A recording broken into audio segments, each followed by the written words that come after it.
Hi everybody, thank you so much for joining us. We're at Karen's house in DC. Hi Sparkle Bell. Hello. So Karen has been with us almost from day one, and Karen is using some pretty heavy kettlebells and she's doing some very advanced moves. So today's instructional video is a little more advanced than a couple that we've done before because, you know, Karen likes to push the limits and I want to help her.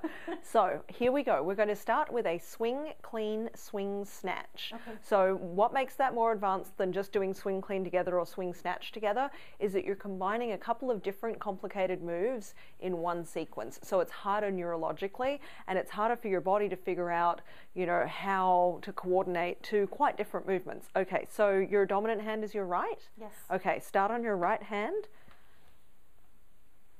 She's using 25 pounds for this, by the way. Okay. See how it goes. Okay, so swing, clean, swing, snatch.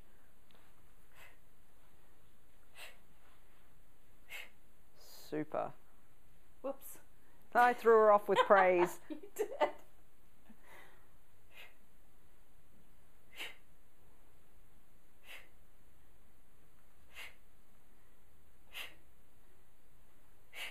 Pause on the next one when you get to the top of your clean. Okay. So right here, rotate your knuckles in towards your chin. Yeah.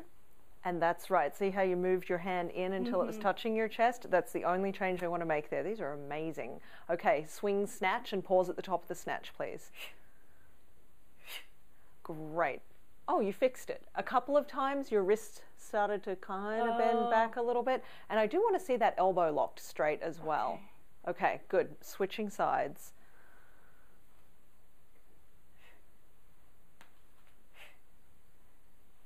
The other thing that Karen does really, really well is the breathing. She's doing a forced exhalation at the top of each move, or on the way to the top, I should say, and it's really good.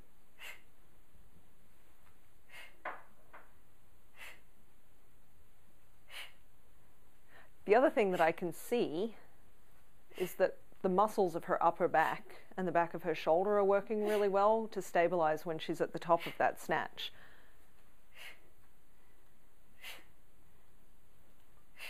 Awesome. That was really, really, really good. Okay, so yeah.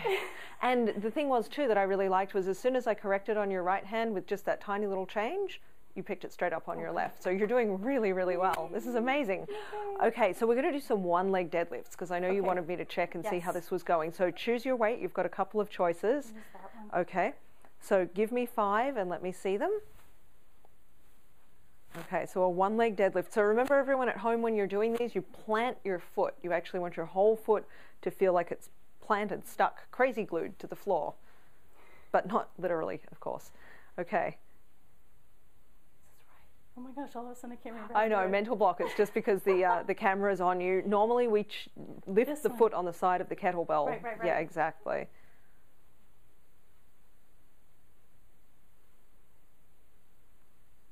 Oh, very nice. Good. All the way up. So you're standing all the way up. Your foot doesn't have to touch down in between each rep, but you do want to stand all the way up.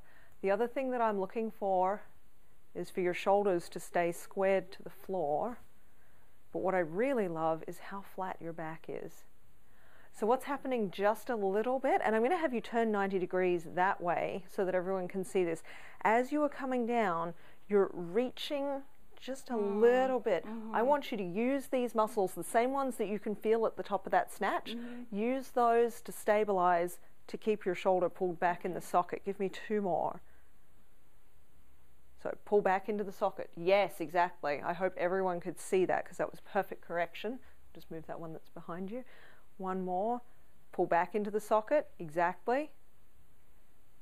Awesome. We're going to switch sides, but let me just make sure everyone at home got that. So the difference was, as Karen was coming forward, her arm was coming down a little bit and reaching the shoulder towards the floor. When she pulled back into the socket, her shoulder came up and back a little bit, which is exactly what we're after. So not shrugging. Remember, I'm not into the shrugging thing. It's not pulling up towards the ear. It's up and back a little bit. So you're feeling the muscles back here pulling back in. Okay, so let's see the other side. Side on again, so you're facing this way. And you can see that her back is either flat or keeping that slight arch. Karen's also bending her knee just a little bit as she's coming down, which is perfect.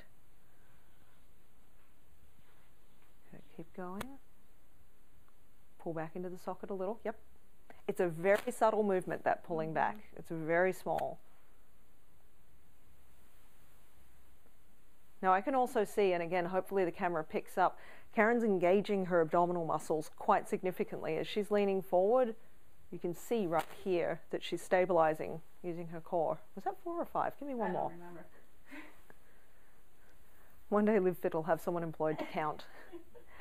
Good. Okay, so we're going to switch over to the row. So that's going to be your tiny, seriously, tiny correction, is just to pull back into that socket.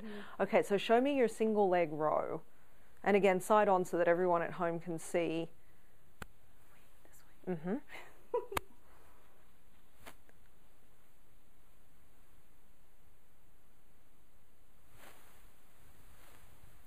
Okay, so this obviously looks really good.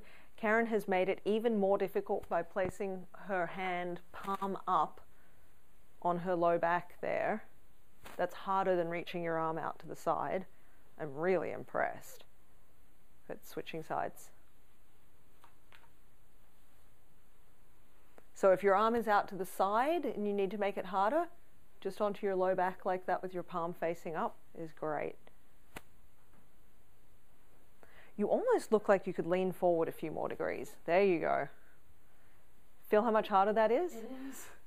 So keep your belly button pulled in towards your spine, and do make sure you keep some weight in the heel of the foot that you're standing on.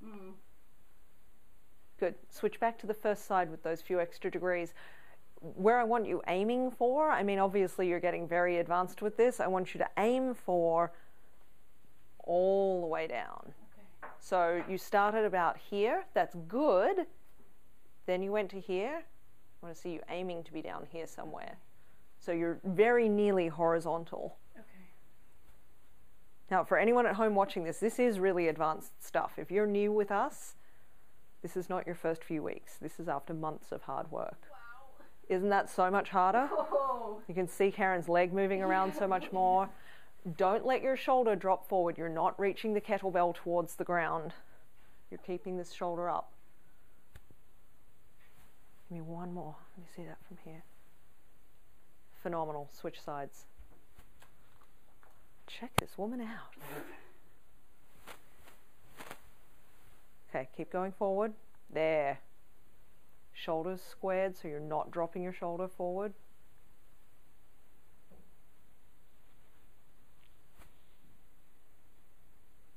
Look at this with 25 pounds too.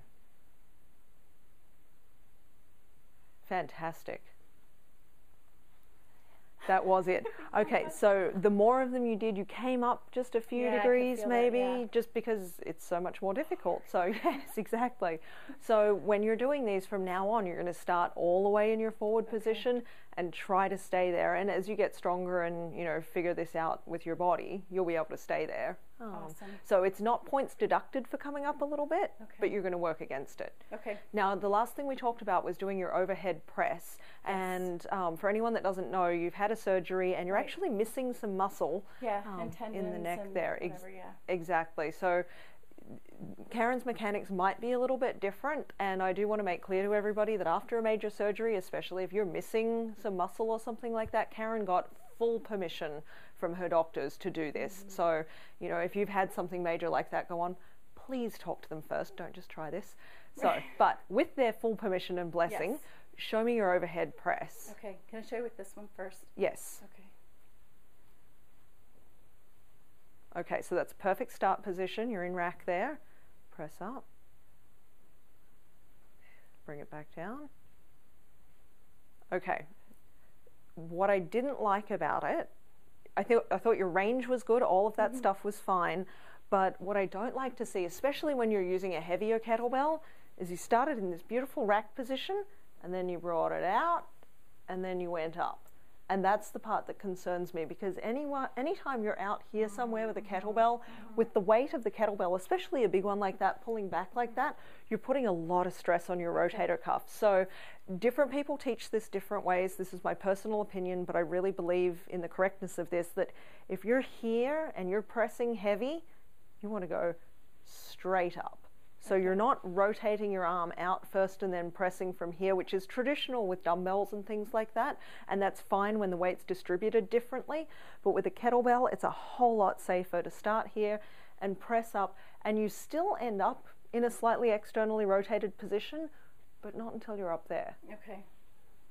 Okay, so let's see that again.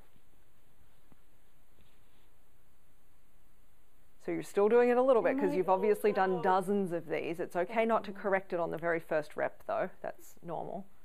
Better. Press up a little higher before you start to turn. So press, press, press, now turn.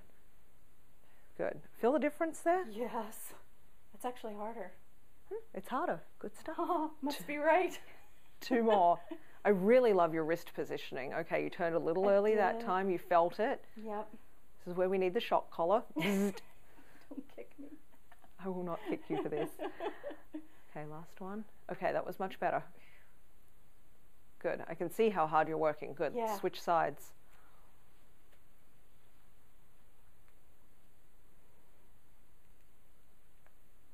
Good.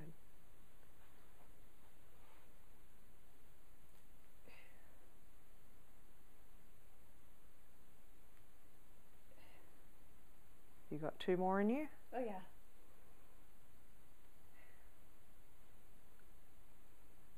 This side does move differently and a little bit better, and I think that's just the mechanics of the surgery that you had.